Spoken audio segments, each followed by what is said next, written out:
राष्ट्रपति पद की योग्यता क्या होगी? राष्ट्रपति का चुनाव किस प्रकार होगा? चुनाव होने के बाद राष्ट्रपति को शपथ कौन दिलाएगा? और शपथ विधि के बाद राष्ट्रपति को क्या अधिकार मिलेंगे और क्या शक्तियां मिलेंगी?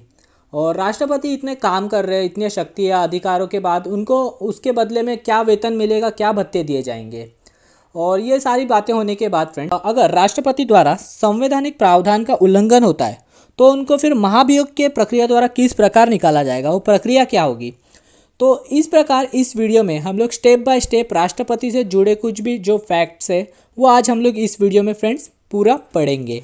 लास्ट में हम लोग एक क्वेश्चन आंसर सेट लगाएंगे फ्रेंड्स, तो उसमें आपका सारा रिवीजन हो जाएगा। तो बस फ्रेंड्स आप लोग ये वीडियो लास्ट तक ज़रूर देखिए। आपको राष्ट्रपति के बारे में आपके जो भी डाउट्स होंगे वो आज के इस वीडियो में आपके सारे डाउट्स क्लियर हो जाएंगे। तो स्वागत है फ्रेंड्स आप सभी का नॉलेज सेंटर फॉर यू में। आज के इस वीडियो में हम लोग राष्ट्रपति यानी कि प्रेसिडेंट ऑफ इंडिया के बारे में पढ़ने जा रहे हैं। तो चलिए शुरू करते हैं आज का वीडियो और देखते हैं राष्ट्रपति के बारे में। तो सबसे पहले राष्ट्रपति बोला तो सबसे पहले आपको पता होना चाहिए अनुच्छेद 52 यानी कि आर्टिकल 52 के तहत ये बताया गया है कि भारत का एक राष्ट्रपति होगा। तो राष्ट्रपति पद के बारे में बताया गया है अनुच्छेद 52 में। यहाँ से सीधा क्वेश्चन बन जाता है एग्जामों में कि राष्ट्रपति पद के बारे में कौन से अनुच्छेद में बताया गया है। तो अनुच्छेद 52 के तहत भारत का एक राष्ट्रपति होगा, ये बताया गया है। ठीक है, राष्ट्रपति देश का संवैधानिक प्रधान होता है, यह आप सभी को याद रखना है। संवैधानिक प्रधान कौन होता है? राष्ट्रपति होता है, और राष्ट्रपति ही भारत का प्रथम नागरिक होता है। और फ्रेंड्स अभी देखते हैं राष्ट्रपति पद की योग्यता क्या होती है। अगर किसी को राष्ट्रपति बनना है तो वो उसको क्या योग्यता पूरी करनी पड़ेगी, वो किस योग्य होना चाहिए? तो देखिए कि राष्ट्रपति पद की योग्यता के बारे में सबसे पहले तो बताया अनुच्छेद 58 में, यानी कि 58 आर्टिकल में बताया गया है कि राष्ट्रपति पद की योग्यता क्या होगी। सबसे पहले तो वो भारत का नागरिक होना चाहिए और उसकी मिनिमम उम्र 35 वर्ष होनी चाहिए, मतलब कम से कम उम्र उसकी 35 वर्ष होना जरूरी है। और वो व्यक्ति लोकसभा का सदस्य निर्वाचित किए जाने योग्य होना चाहिए। चुनाव के समय लाभ का पद धारण नहीं करता हो वो, और संसद के किसी सदन या राज्य के विधानमंडल का वो सदन का वो सदस्य नहीं होना चाहिए। फ्रेंड्स अब राष्ट्रपति बन रहे तो सिर्फ राष्ट्रपति ही वो चाहिए, बाकी के उसके पास किसी भी तरीके के पद उसके पास नहीं होने चाहिए। तो इस प्रकार उसकी योग्यता बताई गई है आर्टिकल 58 के तहत। तो अभी देखते हैं राष्ट्रपति के चुनाव के बारे में। तो राष्ट्रपति का चुनाव के बारे में बताया गया है अनुच्छेद 54 में। अनुच्छेद यानी कि आर्टिकल 54 में राष्ट्रपति के चुनाव के बारे में बताया गया है कि राष्ट्रपति के निर्वाचन के लिए निर्वाचक मंडल होगा, ये बताया गया है अनुच्छेद 54 में। और राष्ट्रपति के चुनाव के लिए फ्रेंड्स वोटिंग कौन कर सकता है? तो वोटिंग कर सकते हैं लोकसभा, राज्यसभा और राज्यों के विधानसभा के निर्वाचित सदस्य, सिर्फ और सिर्फ निर्वाचित सदस्य। और निर्वाचित का क्या मतलब है? लोकसभा, राज्यसभा और राज्यों की विधानसभाओं से जो भी चुनकर आए हुए सदस्य हैं वही राष्ट्रपति के चुनाव के लिए वोटिंग कर सकते हैं। ठीक है, और राष्ट्रपति के चुनाव के लिए फ्रेंड्स 54B के तहत, आर्टिकल 54B के तहत ये नया है कि उसमें क्या बताया गया है कि दिल्ली और पुदुचेरी के विधानसभा के निर्वाचित सदस्यों को भी ये अधिकार है कि वो भी वोटिंग कर सकते हैं। तो अभी टोटली हम लोग अगर देखा जाए कि राष्ट्रपति का चुनाव हो रहा है तो उसमें वोटिंग का अधिकार किस किस को है? लोकसभा, राज्यसभा और राज्यों के विधानसभाओं के निर्वाचित सदस्यों को।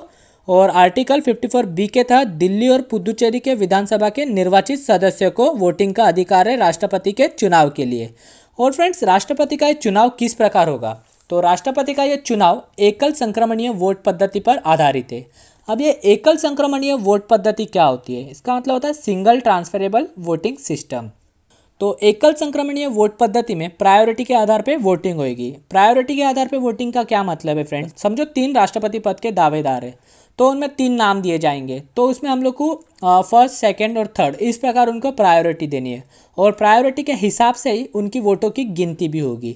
तो समझ में आया होगा आपको कि एकल संक्रमणीय वोट पद्धति में किस प्रकार वोटिंग की जाती है, उसको प्रायोरिटी के आधार पे वोटिंग की जाती है। तो सिंपल सी बात है, ज़्यादा डीप में मत जाइए, इतना याद रखिए कि चुनाव पद्धति किस प्रकार होती है। एकल संक्रमणीय वोट पद्धति के द्वारा इसका चुनाव किया जाता है, राष्ट्रपति का चुनाव होता है। और देखते हैं फ्रेंड्स अभी ये चुनाव यहाँ पे ख़त्म करते हैं हम लोग। वोटिंग ख़त्म हुई, फिर ये 3 में से किसी एक को प्रायोरिटी के आधार पे बहुमत मिला, तो बहुमत मिलने के बाद अगर अभी इनको शपथ दिलानी पड़ेगी, डायरेक्टली थोड़ी इनको राष्ट्रपति बनाएंगे, तो इनको शपथ कौन दिलाएगा? तो राष्ट्रपति को शपथ कौन दिलाता है फ्रेंड्स, ये भी क्वेश्चन आपको डायरेक्टली एग्जाम में बन सकता है। तो राष्ट्रपति को शपथ भारत के मुख्य न्यायाधीश द्वारा दिलाई जाती है। भारत के मुख्य न्यायाधीश यानी कि चीफ जस्टिस ऑफ इंडिया द्वारा भारत के राष्ट्रपति को शपथ दिलाई जाती है। और ये याद रखिए फ्रेंड्स, ये इंपॉर्टेंट पॉइंट है, अगर चीफ जस्टिस ऑफ इंडिया यानी कि भारत का मुख्य न्यायाधीश उपस्थित नहीं रहेगा, यानी कि उसका एब्सेंटी में उच्चतम न्यायालय के वरिष्ठतम न्यायाधीश को यह अधिकार है कि राष्ट्रपति को शपथ दिला सकता है। तो क्वेश्चन बने कि राष्ट्रपति को शपथ कौन दिलाता है, तो राष्ट्रपति को शपथ दिलाता है भारत के मुख्य न्यायाधीश, और अगर वो एब्सेंट रहे किसी कारणवश तो उसके अलावा उच्चतम न्यायालय के वरिष्ठतम न्यायाधीश राष्ट्रपति को शपथ दिला सकते हैं। तो यहाँ से इतना याद रखिए। एक आपके लिए क्वेश्चन है फ्रेंड्स, अभी प्रेजेंट में भारत के मुख्य न्यायाधीश कौन है, तो अगर आपको पता होगा तो आप लोग उसे कमेंट सेक्शन में लिख सकते हो, ठीक है। अभी देखिए, राष्ट्रपति की वोटिंग हो गई, राष्ट्रपति की शपथ विधि हो गई। अभी राष्ट्रपति के शपथ विधि के बाद राष्ट्रपति को क्या अधिकार मिलेंगे और क्या शक्तियाँ मिलेंगी, तो अभी पढ़ते हैं राष्ट्रपति के अधिकार और शक्तियों के बारे में। तो राष्ट्रपति को नियुक्ति संबंधी अधिकार मिलते हैं।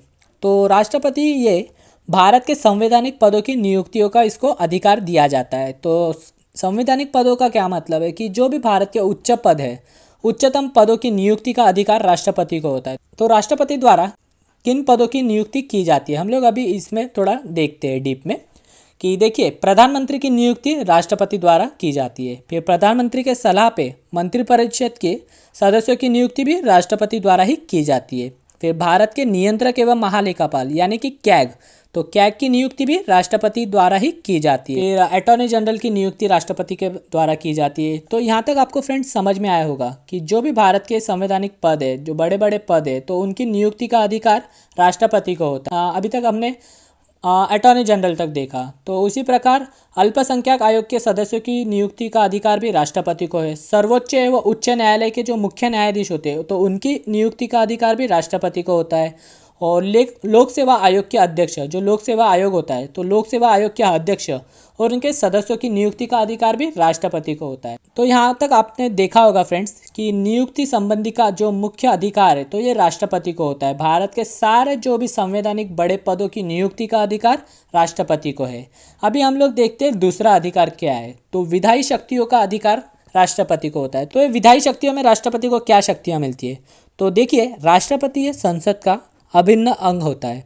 अब ये अभिन्न अंग क्या है, तो अनुच्छेद 79 यानी कि अनुच्छेद 79 के तहत ये बताया गया है कि भारत की एक संसद होगी, ठीक है।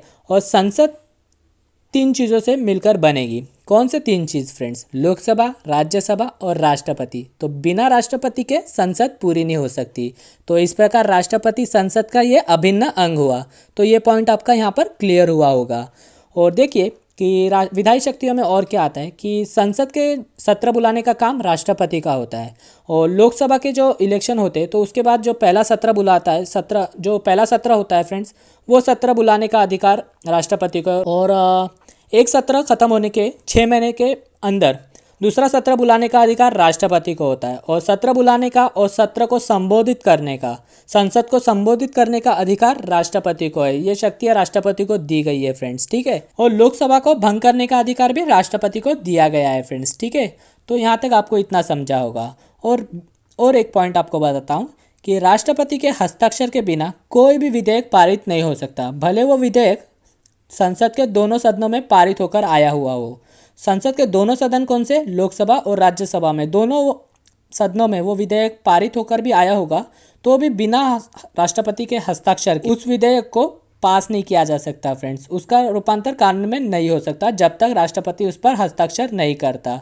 तो ये सारी शक्तियाँ राष्ट्रपति के पास होती है, ये होती है विधायी शक्तियाँ।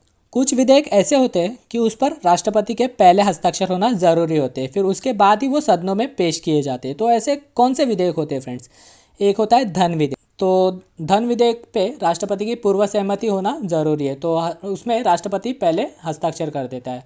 और राज्य संबंधी कोई विधेयक होगा ना फ्रेंड्स, कि जैसे कि कोई राज्य का निर्माण करना, कोई नया राज्य का निर्माण करना, या वर्तमान राज्य के क्षेत्र में या सीमाओं में कुछ चेंज करना, या राज्यों के नाम परिवर्तन करना संबंधित ऐसे कुछ विधेयक रहेंगे ना, तो उस पर भी राष्ट्रपति की पूर्व सहमति ली जाती है। यानी कि पूर्व सहमति का क्या मतलब है कि उस विधेयक पर राष्ट्रपति के पहले हस्ताक्षर ले लिए जाते हैं, फिर वो संसद में बिल पेश किया जाता है।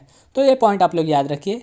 अभी देखते हैं राष्ट्रपति की अध्यादेश जारी करने की शर्तें। तो आर्टिकल 123 यानी कि अनुच्छेद 123 में फ्रेंड्स क्या बताया है कि संसद के स्थगन समय में राष्ट्रपति को अध्यादेश जारी करने का अधिकार है। तो राष्ट्रपति संसद का स्थगन समय मतलब क्या कि संसद के विश्राम के समय में भी राष्ट्रपति अध्यादेश जारी कर सकता है। और ये अध्यादेश का प्रभाव कब तक रहेगा? तो संसद सत्र के शुरू होने के 6 सप्ताह तक ये अध्यादेश का प्रभाव होगा फ्रेंड्स। अभी सैन्य शक्ति के बारे में देखते हैं राष्ट्रपति की। तो राष्ट्रपति ये तीनों सेना दलों का अध्यक्ष होता है। कौन से 3 सेना दल फ्रेंड्स? थल सेना, वायुसेना और जल सेना। ठीक है, ये तीनों सेना दलों का राष्ट्रपति अध्यक्ष होता है, या सरसेनापति आप बोल सकते हो उसको। अध्यक्ष होने के नाते तीनों सेना दलों के प्रमुखों की नियुक्ति करने का अधिकार राष्ट्रपति को है फ्रेंड्स। ठीक है, और सैन्य शक्ति के बारे में आप लोग इतना याद रखिए, अगर किसी देश के साथ युद्ध होता है तो उसकी युद्ध की घोषणा और युद्ध की समाप्ति की घोषणा का अधिकार राष्ट्रपति को है। अभी राजनीतिक शक्ति के बारे में देखते हैं फ्रेंड्स कि दूसरे देशों के साथ कोई भी हम लोग समझौता करते हैं या संधि करते हैं तो वो हमारे राष्ट्रपति के नाम से ही की जाती है। और राष्ट्रपति विदेशों के लिए भारतीय राजदूत की नियुक्ति करता है। तो ये भी आप लोग याद रखिए। तो नियुक्ति संबंधी ये 2 पॉइंट भी याद रखिए कि सेना प्रमुखों की नियुक्ति राष्ट्र प्रमुख करता है और भारतीय राजदूतों की विदेशों के लिए भारतीय राजदूतों की नियुक्ति भी राष्ट्रपति ही करता है। अभी संसद सदस्यों के मनोनयन का अधिकार के बारे में देखते हैं। तो लोकसभा में 2 आंग्ल भारतीय व्यक्तियों के सदस्य के रूप में नामांकित करने का अधिकार राष्ट्रपति को है। और राज्यसभा में 12 व्यक्तियों को नामांकित करने का यानी कि नियुक्त करने का अधिकार राष्ट्रपति को है।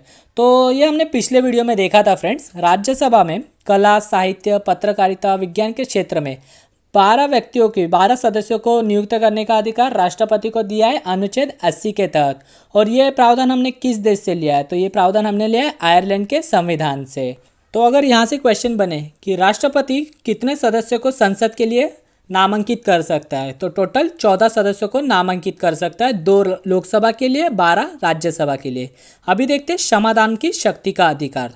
तो राष्ट्रपति को फ्रेंड्स अनुच्छेद 72 यानी कि आर्टिकल 72 के तहत राष्ट्रपति को किसी अपराध के लिए दोषी ठहराए गए व्यक्ति को दंड को क्षमा करने का अधिकार भी दिया गया है। क्षमादान की शक्ति का अधिकार इसी ही कहते हैं। अनुच्छेद 72 के तहत यह अधिकार दिया गया है।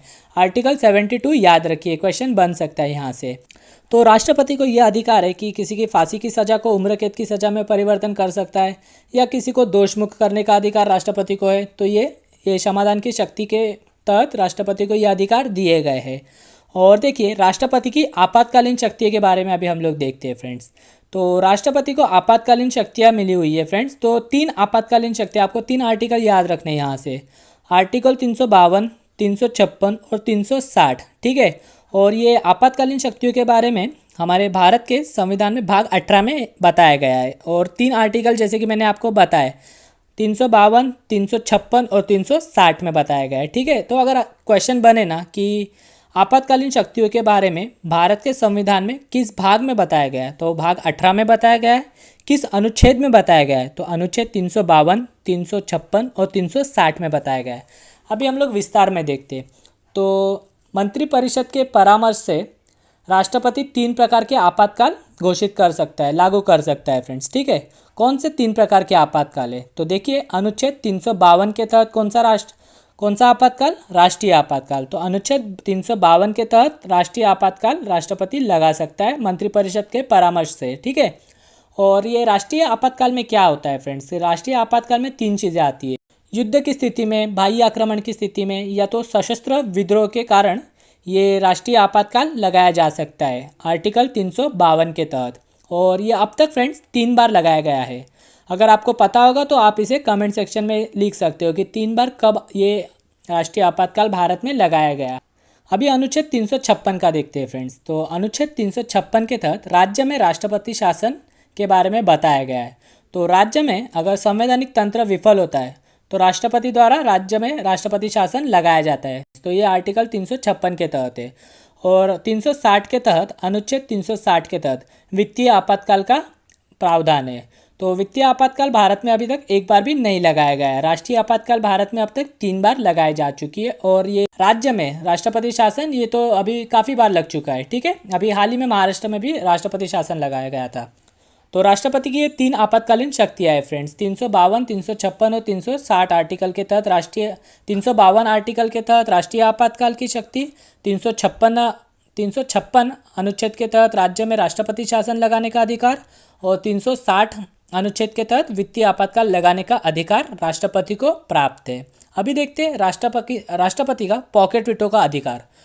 तो ये पॉकेट वीटो में क्या होता है फ्रेंड्स, तो देखिए अभी सबसे पहले तो देखते हैं कि आर्टिकल 111 के तहत संसद के दोनों सदनों से मंजूर किया हुआ विधेयक अंतिम मंजूरी के लिए राष्ट्रपति के पास जाता है। ठीक है, और अगर राष्ट्रपति उसमें हस्ताक्षर करे तो वो विधेयक का कानून में रूपांतर होता है। ये तो कॉमन सी चीज़ है, ये सबको आपको पता होगा। तो ये बेसिक है कि आर्टिकल 111 के तहत संसद के दोनों सदनों से मंजूर किया हुआ विधेयक राष्ट्रपति के पास जाता है अंतिम मंजूरी के लिए, और अगर राष्ट्रपति उस पर हस्ताक्षर करे तो ही वो विधेयक का कानून में परिवर्तन होता है। मतलब फाइनल मोहर लगाने का काम होता है राष्ट्रपति का।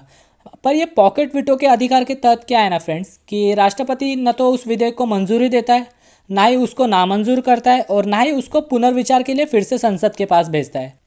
राष्ट्रपति वो विधेयक बस अपने पास ऐसे ही रख देता है और उसके ऑफिस में वो विधेयक ऐसे ही पड़ा रहेगा। तो पॉकेट वीटो के तहत राष्ट्रपति को ये भी अधिकार प्राप्त है। और ऐसा पॉकेट वीटो का ये अधिकार यूज़ करने वाले पहले राष्ट्रपति कौन थे, तो वो थे ज्ञानी झैल सिंह। तो उन्होंने 1986 में जो एक भारतीय डाक संशोधन विधेयक जब दोनों संसदों के तहत ये पारित किया गया था, और फाइनल मोहर के लिए ये भारतीय डाकघर संशोधन का विधेयक आया था ज्ञानी झैल सिंह के पास, और ज्ञानी झैल सिंह ने अपने पॉकेट वीटो का यूज़ किया और ये विधेयक का मतलब कुछ उन्होंने मतलब इसका रिस्पॉन्स ही नहीं दिया। वो अपना पॉकेट वीटो के तहत वो 3 साल तक उनके पास ऐसे ही पड़ा रहा। तो अगर एग्ज़ाम में क्वेश्चन बने कि पॉकेट वीटो का अधिकार इस्तेमाल करने वाले पहले राष्ट्रपति कौन थे, तो वो थे ज्ञानी झैल सिंह। ठीक है, और वो कौन सा विधेयक था, भारतीय डाकघर संशोधन विधेयक था। अभी देखते हैं फ्रेंड्स, अभी राष्ट्रपति के शक्तियाँ देखी, राष्ट्रपति के अधिकार देख लिए हमने। ठीक है, इतने काम करते राष्ट्रपति, इतने अधिकार होते, इतनी नियुक्तियां करते राष्ट्रपति, तो उनको क्या वेतन मिलता है, क्या उनको भत्ते दिए जाते हैं। ठीक है, तो अभी राष्ट्रपति के वेतन के बारे में और राष्ट्रपति के भत्ते के बारे में देखते हैं, और यहाँ से एग्जामों में किस प्रकार क्वेश्चन बनते हैं वो देखते हैं। आपको एग्जामों में फ्रेंड्स ज़्यादा डिटेल में नहीं पूछेंगे, बस राष्ट्रपति का वेतन पूछ लिया जाएगा, मासिक वेतन कितना होता है। ठीक है, तो राष्ट्रपति का मासिक वेतन यानी कि उनका प्रति माह उनको वेतन कितना देते हैं, तो प्रति माह उनको 5 लाख रुपए का वेतन दिया जाता है। मासिक वेतन है 5 लाख का, और राष्ट्रपति का ये वेतन है ना आयकर मुक्त होता है। ये इंपॉर्टेंट पॉइंट है, ये भी याद रखिए। और राष्ट्रपति को उसके साथ ही निःशुल्क निवास स्थान दिया जाता है, संसद द्वारा स्वीकृत अन्य भत्ते भी उनको प्राप्त है। और यही नहीं फ्रेंड्स, और भी उनको काफ़ी चीज़ें दी जाती है, पर आपके एग्जाम पॉइंट ऑफ व्यू से आप लोग इतनी चीज़ें याद रखिए कि राष्ट्रपति का मासिक वेतन 5 लाख रुपए और वो वेतन आयकर मुक्त होता है। ठीक है, और निःशुल्क निवास स्थान दिया जाता है और अनेक भत्ते प्राप्त है। और राष्ट्रपति अगर रिटायर्ड हो जाते हैं, उनका कार्यकाल खत्म हो जाता है, तो उसके बाद पेंशन की सुविधा भी इनके लिए की गई है। तो राष्ट्रपति के लिए 1.5 लाख रुपये प्रति महीना पेंशन की सुविधा निर्धारित की गई है, पेंशन भी निर्धारित की गई है। इतना आप लोग इस पॉइंट से याद रखिए कि राष्ट्रपति का वेतन और भत्ते। ठीक है, अभी देखते हैं हम लोग राष्ट्रपति पर लगाए जाने वाला महाभियोग की प्रक्रिया पे। अभी राष्ट्रपति इतना काम कर रहे हैं, तो उनके द्वारा अगर कभी संवैधानिक प्रावधान का उल्लंघन होता है, ठीक है, तो उन्हें संसद के किसी सदन द्वारा, संसद के 2 सदन है, लोकसभा और राज्यसभा, तो दोनों सदन में से किसी एक सदन द्वारा महाभियोग प्रक्रिया के तहत उनको निकालने का प्रावधान भी भारत के संविधान में किया गया है, और वो अनुच्छेद 61 में बताया गया है। राष्ट्रपति पर महाभियोग का प्रावधान के बारे में अनुच्छेद 61 में बताया गया है फ्रेंड्स। तो यहाँ से क्वेश्चन बनता है, पूछ लिया जाता है कि किस अनुच्छेद में राष्ट्रपति के महाभियोग की प्रक्रिया का वर्णन किया गया है। तो अनुच्छेद 61 के तहत राष्ट्रपति पर महाभियोग का वर्णन इसमें बताया गया है। ठीक है, और इसमें क्या होएगा, महाभियोग की प्रक्रिया क्या होती है, तो महाभियोग में सबसे पहले तो क्या होएगा ना फ्रेंड्स, कि संसद के किसी एक सदन में ये महाभियोग की प्रक्रिया चलाई जा सकती है, शुरुआत की जा सकती है। तो उसमें क्या होएगा कि राष्ट्रपति को पहले 14 दिन पहले लिखित में हम लोग को सूचना देनी पड़ेगी, और लिखित में जब सूचना दे रहे रहेंगे ना, तो उसके ऊपर सदन के 1/4 सदस्यों की हस्ताक्षर उस पर होना जरूरी है। और जिस भी सदन में वो प्रस्ताव रखा गया होगा ना फ्रेंड्स, तो उस सदन में 2/3 सदस्यों द्वारा वो बिल पारित होना जरूरी है। ठीक है, तभी वो अगले सदन में पेश किया जाएगा। और अगर समझो 2/3 द्वारा सदस्यों द्वारा वो बिल पारित नहीं होता है तो उधर ही वो ख़त्म हो जाएगा। और अगर 2/3 सदस्यों द्वारा वो बिल पारित होता है तो वो अगले सदन में जाएगा, और दूसरे सदन में जाएगा तो दूसरा सदन उसके ऊपर विचार करेगा, जो आरोप लगे उसकी जांच करेगा। ये सब जांच परत के बाद है ना, अगर दूसरे सदन में भी ये बिल 2/3 बहुमत से पास होता है तब राष्ट्रपति पर महाभियोग की प्रक्रिया पूरी समझी जाएगी, और फिर राष्ट्रपति को अपना त्यागपत्र देना पड़ेगा। और ये इंपॉर्टेंट पॉइंट ये है कि राष्ट्रपति अपना त्यागपत्र किसको देगा, तो राष्ट्रपति अपना त्यागपत्र उपराष्ट्रपति को देता है फ्रेंड्स। तो ये पॉइंट आप लोग याद रखिए फ्रेंड्स। तो अभी फ्रेंड्स हम लोग राष्ट्रपति से कुछ इंपॉर्टेंट पॉइंट्स है जो आपके एग्जामों में क्वेश्चन के तौर पे पूछ लिए जाते हैं, तो वो भी पॉइंट्स क्लियर करते। जैसे कि भारत के पहले राष्ट्रपति कौन थे, तो भारत के पहले राष्ट्रपति थे डॉक्टर राजेंद्र प्रसाद। और इम्पॉर्टेंट ये है कि ये 2 बार लगातार राष्ट्रपति निर्वाचित हुए थे। और एक नाम याद रखिए, नीलम संजीव रेड्डी। तो नीलम संजीव रेड्डी ये ऐसे राष्ट्रपति थे कि जो एक बार चुनाव हार चुके थे, उसके बाद वो निर्विरोध राष्ट्रपति निर्वाचित हुए। तो अगर क्वेश्चन ऐसे बन गया, ऐसे कौन से राष्ट्रपति थे जो निर्विरोध चुने गए, तो उनका नाम है नीलम संजीव रेड्डी, ठीक है। और अगर आपसे एग्जाम में पूछ ले कि भारत की प्रथम महिला राष्ट्रपति कौन थी, तो भारत की प्रथम महिला राष्ट्रपति थी प्रतिभा देवी पाटिल। अभी फ्रेंड्स राष्ट्रपति के बारे में हमने इतनी जानकारी हासिल कर ली। अभी इसके बारे में, अभी इससे रिलेटेड हम लोग क्वेश्चन सॉल्व करते। तो इससे क्या होगा फ्रेंड्स कि आपका रिवीजन हो जाएगा। तो अभी क्वेश्चन देखते हैं हम लोग। भारत के संविधान में राष्ट्रपति पद के बारे में किस अनुच्छेद में बताया गया है। देखिए अभी यहाँ पर 4 ऑप्शन दिए। अगर आपको आंसर पता होगा तो आप लोग उसे कमेंट सेक्शन में लिखिए। आपको मैं आंसर बता ही देता हूँ कि संविधान में राष्ट्रपति पद के बारे में बताया गया है आर्टिकल 52 के तहत। तो ऑप्शन ए यहाँ पर राइट आंसर होगा। अभी सेकंड क्वेश्चन देखते।